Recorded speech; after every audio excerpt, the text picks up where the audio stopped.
একটু খেয়াল করে শুনেন। শুনেন, আল্লাহর এই 4টি নাম আজীবনের জন্য আপনার মনের মধ্যে গেঁথে নিন, সারা জীবন আপনার কাজে লাগবে, আপনি বিশ্বাস করুন জীবন বদলে যাবে। প্রথমটা হচ্ছে ইয়া জব্বারু। জীবনে যখন অনেক কষ্ট পাবেন, কাছের মানুষ যখন আপনার হৃদয়টা ভেঙে চুরমার করে দেবে, তখন প্রতিদিন এটা পড়বেন। এর মানে হলো, হে ভগ্ন হৃদয় জোড়া লাগানোর রব, তুমি আমার এই ভাঙা হৃদয়টা জুড়ে দাও। দেখবেন ভেতর থেকে এক অদ্ভুত প্রশান্তি পাবেন। দ্বিতীয়ত, আপনার যদি রিজিকের খুব অভাব হয়, পকেটে টাকা না থাকে, তখন পড়বেন ইয়া রাজ্জাকু। এর মানে হচ্ছে, হে অসীম রিজিক দাতা, তুমি আমার রিজিকের সব বন্ধ দরজা খুলে দাও।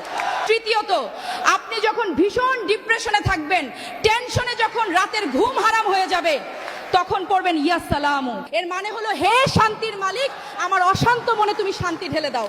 আর 4 নাম্বার, বারবার দোয়া করারও পরও যখন দেখবেন দোয়া কবুল হচ্ছে না, তখন হতাশ না হয়ে পড়বেন ইয়া মুজিবু, মানে হে দোয়া কবুলকারী রব, তুমি আমার ফরিয়াদ কবুল করে নাও।